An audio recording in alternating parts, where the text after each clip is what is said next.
What is going on? She's just deleted her Twitter. She's getting called out because it was exposed, because an interview got I'm not joking when I say this. Something's gone weirdly wrong. Like, we hired a freaking chronically on. Ladies and gentlemen, what have you just?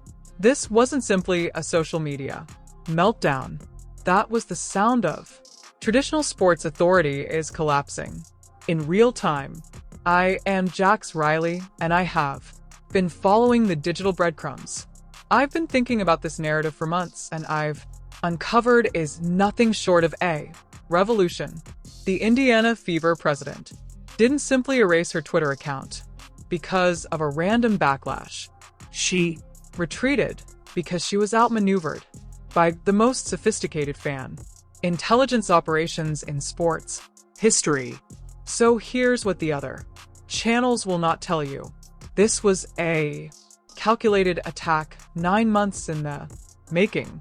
But before we delve in, smoking gun evidence of Caitlin Clark's fan networks just rewrote the rules of sports power dynamics. Hit it subscribe button if you want to stay ahead of the story, because what happened to Kelly Krauskopf is just the beginning of a seismic shift that is about to revolutionize every professional sports organizations in America. Here's your roadmap for the next 15 minutes. First, I'll reveal the timeline that proves that this wasn't spontaneous anger. It was strategic warfare. Then, we'll look at the influence network coordinated this effort with the military precision. Finally, I will show you why every WNBA executive should be. I am afraid of what has just happened, because the fans have just proven they can take down anyone, anytime, any place. Let's start with the timeline that changes everything. Kelly Krauskopf created her. The notorious Apple comment on October 9th. Months later, in July 2025, it happened suddenly, goes viral, forcing her into cyberspace. Within hours, they were hiding. Is that timing? Do they appear suspicious to you? Because it should. That we want to sustain the growth and the interest level in the franchise. I mean, this is about the Indiana Fever. Yes, we have a foundational player in Caitlin Clark and Leah Boston, and we're going to continue to add to that. But I want this team to be the leader in the country, and a brand, an enduring brand, like Apple or something. I mean, we have that Apple metaphor comparing her team for a brand like Apple. However, ammo does not fire itself. Somebody has to draw the trigger, and that someone was coordinated. Network of Caitlin Clark supporters who had been gathering intelligence, increasing influence, and waiting for perfect time to strike the temperature of online conversation. In July 2020, Sophie Cunningham had just. Caitlin Clark began a podcast. Protection narratives were trending across all platforms. Organizational tensions inside the Fever. We were nearing a breaking point. A fan networks did not just stumble across this. They weaponized the clip. But here's what they overlooked in all the other coverage. This marks the first, a documented case in professional sports history of coordinated fan activism, compelled a front office executive to complete digital seclusion. We are not discussing furious tweets or hashtags campaign. We're discussing strategic intelligence collection, coordinated timing, and systematic pressure application that achieved institutional capitulation in less than 12 hours. I have been filtering through the cacophony of this. The story and the indications point to something significantly larger than one. An executive is panicking about social media. This is the rise of fan-controlled accountability systems that currently possess institutional influence previously reserved for media corporations, league officials. Krauskopf retreat. It wasn't only embarrassing. It was historic. It set a blueprint every other WNBA team is heading to, must deal with because of the fans. They simply demonstrated they can coordinate, execute, and win against traditional Sports Authority. Allow me to paint you complete illustration of how this digital coup actually came down. The Apple comment reappeared on July 12th. Within hours, important influence hubs on Twitter, TikTok, and Reddit amplified the narrative. I am Caitlin Clark. The account has regularly formed Clark protection narratives deployed. Their nuclear option. Enduring brands embrace their visionaries. Apple became. Steve has become a global symbol, making him visionary and star. That tweet alone generated more than 50,000 retweets, became the rallying cry for coordinated pressure. But this wasn't a random virus spread. This was a methodical narrative. Deployment on various platforms with synchronized messaging. And I will say it again. Stephanie White, Amber Cox, Kelly Krauskopf, the Indiana Fever president, they were not ready. Now, Christine Brennan in her book confirmed the WNBA and the Indiana Fever did not realize what they were about to get themselves into with drafting Caitlin Clark, because the popularity they weren't prepared for and didn't see coming. Stephanie White, every single solitary move that you make is going to be scrutinized. Welcome to it. The book's citation. I recently learned that's Christina Brennan's verifiable proof of the Indiana Fever was utterly unprepared for Caitlin Clark's impact. But here's what competitive videos will not tell you. That their lack of preparation exposed them to exactly this type of coordination pressure campaign. Because you're not prepared for the phenomenon. Managing, you're absolutely not ready. For fan networks, that phenomena create. Caitlin Clark's fan networks. They're not only passionate but organized, strategic, and proven. Effective against institutional coercion. The Reddit communities were already documenting locker room issues and organizational dysfunction. The TikTok accounts were accumulating every slight against Clark with forensic precision. Twitter's influence nodes were building follower networks, specifically designed to enhance protection. Narratives. This was not fandom. This was infrastructure. And when Krauskopf's Apple. In July, this statement went viral. Infrastructure activated as a military operation. Fan networks didn't just react to the controversy they created. It was increased and sustained until their targets surrendered. But the story becomes more in depth as Kelly Krauskopf was being pressed into. Sophie Cunningham was digitally hiding, concurrently constructing what I'm calling the martyrdom economics model, where WNBA fines really boost the player market. Value increases tremendously. Sophie's protection strategy is not only about defending. Caitlin is on the court. This is about. She positions herself as the institutional voice for a new type of player. Empowerment. Every fine the WNBA issues. This generates more podcast listeners, increased jersey sales, and influence. Within the protected tail, Clark is surrounded by a complex ecology. Think about.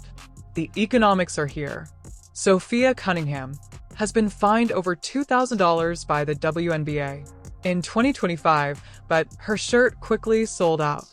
48 hours of protecting Clark and generating an estimated 2.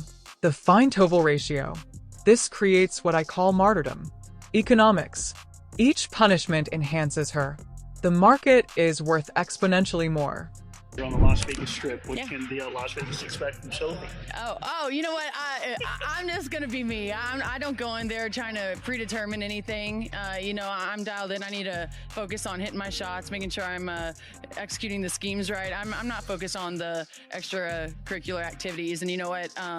During that, it was just part of the game. I think the refs had a lot to do with that. It was a build-up for a couple of years now of them just not protecting, the star player of the WNBA. And so at the end of the day, I'm going to protect my teammates. That's what I do.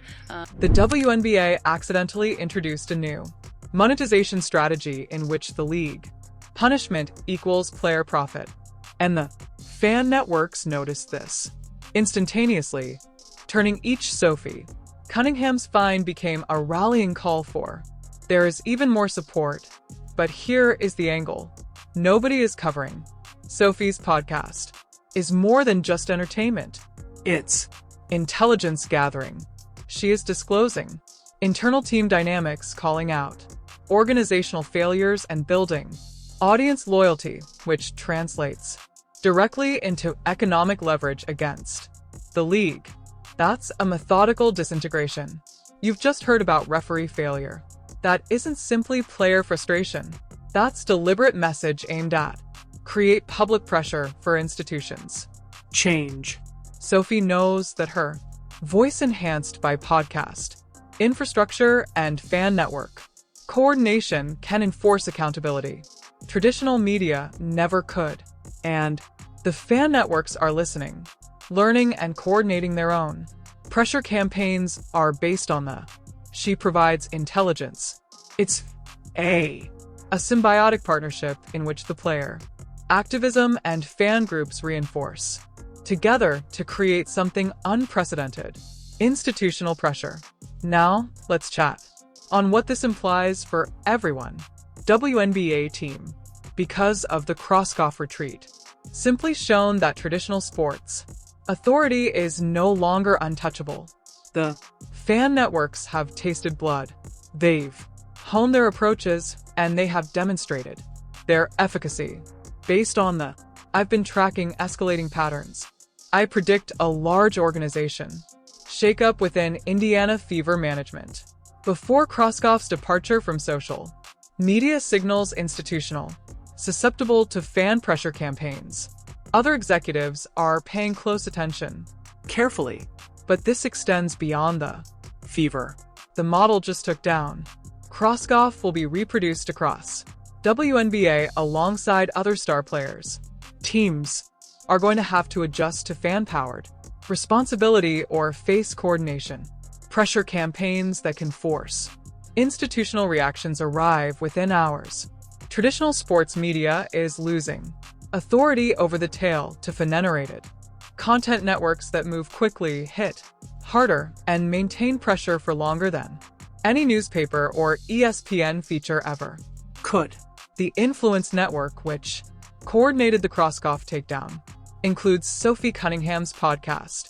With 800,000 followers, fan Twitter accounts with advanced coordination, specifically TikTok aggregators that can attract millions of views overnight, and YouTube channels that provide the analytical framework for persistent pressure campaigns. This isn't just anger on social media. Here's the birth of fan-controlled sports media infrastructure that can exert pressure. Professional sporting organizations in real time. However, the most crucial angle.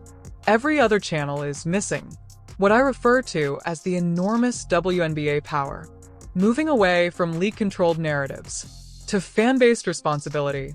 This transformation captures much larger than individual personalities. Specific controversy. The older model was simple. Leagues and teams dominated the message. Media amplified approved narratives, and fans consume content without institutional influence. The model entirely flips that. Fan networks now govern message creation, amplification, and institutional pressure application. Krauskopf's retreat demonstrates that executive authority is no longer protected by conventional institutional barriers. If an organized fan networks conclude you're mismanaging favorite player, and they can coordinate pressure tactics that enforce, institutions respond faster than any board meetings or media investigations. And what is terrifying for the WNBA executives? This was only a beta test. Fan networks are learning and changing, building more sophisticated coordination capabilities with every successful campaign. The economy warfare is also changing. Fan-organized economic pressure now contains boycott threats with 75%. Fever fans expressly claim that they will follow Caitlin Clark everywhere she goes, stopping their Fever ticket purchases. the time she departs Indianapolis. That depicts progression from the social pressure on economic leverage that can directly affect team revenue, sponsor, relationships, and organization viability. The Jordan comparison you just heard raises this controversy to historical significance. Positioning. Clark's treatment is equal to mistreating the NBA's greatest icon. During his emergence produces undeniable context for the severity of the current mismanagement. The fan networks are using the historical framework justify further severe pressure, crusade against whomever they perceive as undermining Clark's achievements. Safety. I have been doing impact mapping. Conduct reveals cross-platform narrative coordination among fans. Accounts which function with military precision. Krauskopf's speed. Account deleted hours after coordination. Pressure beginning implies highly organized communication networks that demand detailed analysis from each WNBA team. Because if they can bring down a squad, they are capable of overthrowing any president. The early warning systems I'm monitoring include Reddit communities such as RWNBA and RI Indian Fever, which appear to coordinate the timing and messaging for maximize organizational influence. These communities are actively planning campaign methods and sharing intelligence about organizations, vulnerabilities, and creating consensus around the pressure target. What happened? Kelly Krauskopf wasn't a spontaneous fan anger. It was successful execution, a concerted strategy that had been months of development. So now that the strategy is proven, documented, and ready for replication, the effects extend far beyond the WM. This is the first case study of fanon-controlled accountability systems overriding traditional sports authority through structured digital pressure. Other professional sports leagues are watching this development very attentively because their executives might be next. The competitive intelligence summary is clear. While other channels capture surface drama, they're missing the revolutionary shift in athletic power. Mechanics of structured fan networks now have institutional influence, previously reserved for the media and league officials. The true story isn't Kelly Krauskopf deleted his Twitter account. This is the emergence of fanon-controlled accountability systems that can enforce. In a matter of hours, the organization will retreat.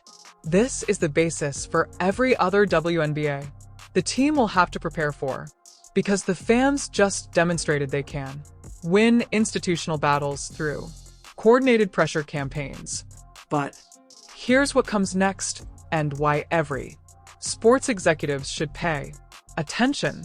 The Cunningham model, strategic martyrdom through league discoveries, generating exponential brand value increase.